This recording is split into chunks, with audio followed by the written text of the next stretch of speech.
One more problematic persuasion technique I'm going to talk about is nicknamed cherry picking.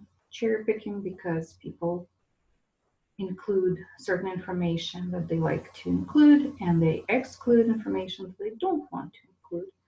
So I'm going to give you a definition and then several examples of cherry picking, and I'll share my screen to show the presentation.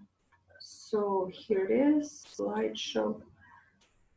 from slideshow from beginning. Okay, cherry picking evidence. Here's a definition. It's a logical fallacy that occurs when someone focuses only on evidence that supports their stance while ignoring evidence that contradicts it. For example, a person who engages in cherry picking might mention that a small number of studies out of all the studies which were published on a certain topic in an attempt to make it look as if the scientific consensus matches their stance. So again, cherry picking is a conscious attempt to ignore important information and only to include the information that matches that person's expectation, preference, and interest. Cherry picking is often used by the media, particularly by low quality media. Remember the media bias chart? So the sources that are in the middle and in the lower portion of the media bias chart have been placed there not because those people who put together the chart just decided to put it there. Those sources were put in that area of the chart because they were caught on cherry picking when they included only the information that matched their agenda and excluded relevant information that contradicted their view. So it can be used in media when media presents only one side of a story, or it gives a disproportional coverage to a certain area, ignoring other areas. Example, let's consider a situation where a new study, which is based on the input of thousands of scientists in a certain field, and that study finds that 99% of them agree with the consensus position of a certain phenomenon. And 1% of those scientists that were polled for the study disagree with that. Because the study was done on a large sample, even 1% represents a lot of people. And so while reporting on the study, a reporter who engages in cherry picking might say something like, a recent study found there are plenty of scientists who disagree with the consensus position on this phenomenon. This statement would represent an example of cherry picking because it only mentions the fact, true fact, but only mentions the fact that the study found that some scientists disagree with the consensus position.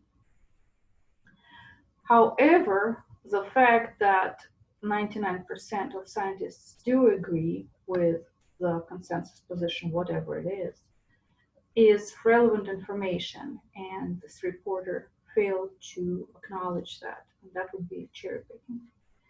Cherry picking is used in politics very often, extremely often. So when you write your papers on analysis of a politician's speech, you will need to engage in fact checking so that you could identify possible cherry picking. Again, cherry picking is extremely common in political discourse. So there's an example. A politician might say, our educational program was highly successful. It improved students' math scores. This information very well might be true. And it's not necessarily cherry picking. It would be only cherry picking if, let's say, this program led to decrease in students' scores in other subjects, for example, in English and science.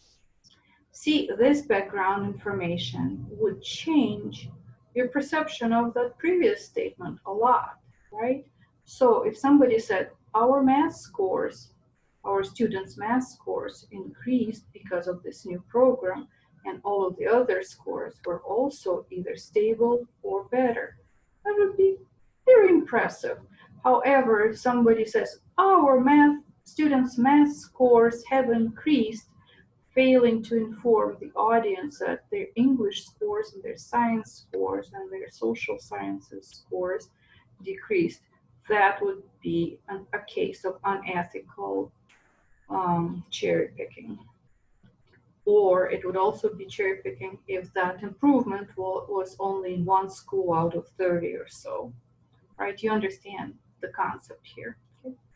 So another common example of cherry picking is when success or failure of certain policies um, in other countries are mentioned to argue in favor or against an implementation of certain policies in our country, because that's a kind of an easy thing to do. There is so much happening in the world that you could find an example that would support your argument, and failure to consider all of the important factors would constitute cherry picking. So politics is not the only domain. It is used pretty much everywhere, it can be used anywhere. For example, in business, if someone says buying the Cray Mac 11 computer for our company was the right thing to do, it meets our company needs, it runs the program we want it to run, and it will be delivered quickly, and it costs less than we had budgeted. Sounds excellent, doesn't it, right? So all of these facts could be true facts. And this example is not necessarily cherry picking. It would become cherry picking if we knew that those computers were purchased from the speaker's brother-in-law. Whoops. And they were purchased at a price that is 30% higher than could have been found somewhere else. Second whoops, right? And if you also learn that a recent analysis of comparable computers placed this particular model at the bottom of the list, then it's triple oops, then the previous statement becomes very problematic and becomes an example of cherry picking. Okay, let's talk about old history. Okay, so probably most of you have learned about the Cuban Missile Crisis in school, right? So let's look at the timeline that you will typically find in American sources talking about this. In August of 1962, a senator tells the Senate that there is evidence of Soviet missile installations in Cuba. In October, a U-2 airplane flying over western Cuba obtains photographs of missile sites. At the end of October, after deliberation between the Soviet Union and Kennedy's cabinet, Kennedy agreed to remove all missiles set in southern Italy and Turkey in exchange for the Soviet leader removing all missiles from Cuba. And in November, Soviet ships with Soviet missiles left Cuba. United States checked that they're actually gone. Okay, all right. Now, all of these facts are true, and reporting it this way is not necessarily cherry picking unless you know that something important is left out. So let's look at the same list with just one addition. In 1961, the USA deployed medium-range ballistic missiles in Italy, and 15 of them were deployed at 5 sites near Izmir, Turkey, which bordered the Soviet Union. Then in August, there was evidence of missiles on Cuba. It was confirmed. Then there were deliberations. For negotiations, Kennedy secretly agreed to remove all missiles in Italy and Turkey in exchange for removing the missiles from Cuba.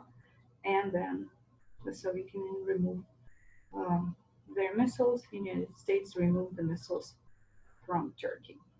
Does that change the situation?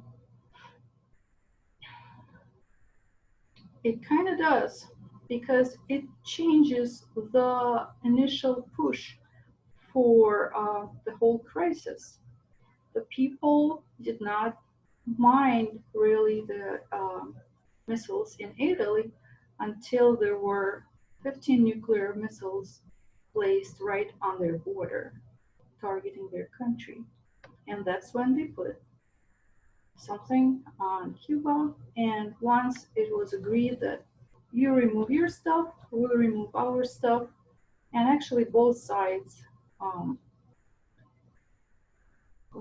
honored this agreement, and the nuclear war was avoided. However, without this initial information that it was actually United States that instigated the crisis, the picture is not complete. Okay, so it's not always old history. We can find examples of cherry picking pretty much all the time, and there's a very recent one. So the example is President Donald Trump sending the supporters a note very recently, like I said, on Friday, March 13th, 2020. And in that message, there was a chart showing the Dow Jones Industrial Average dramatically rose at the time when President Trump started a news conference. Okay, and President signed the chart. So here's that piece of chart. It looks like a dramatic rise at the time when the news conference started, and there is a signature of the president. Now, all of this is correct. There is no manipulation of data here. So this section of the chart is accurate. The only problem is that if you put it over a 10-day chart, you will see a different dynamic.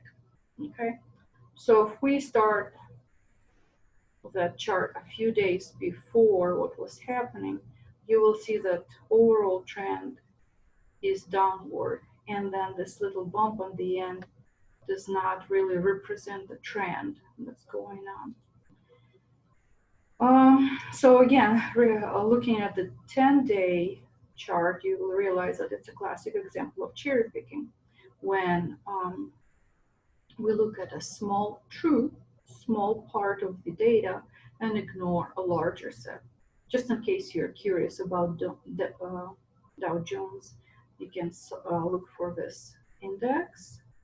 Just Google it and then compare different time periods. Go for 1 day, go for 5 days, go for 10 days, 5 years, and then max, which is all the time that this index has been traced so far. You can see a bigger picture of what the stock market has been doing over the years and what's going on right now. So, okay. By the way, it's on an upswing kind of right now at the time when I'm making this video. So those are my examples, and these are some of the sources of the information that was used in this video, and that is pretty much all I have to say about cherry picking. So thanks for watching. This is it for today.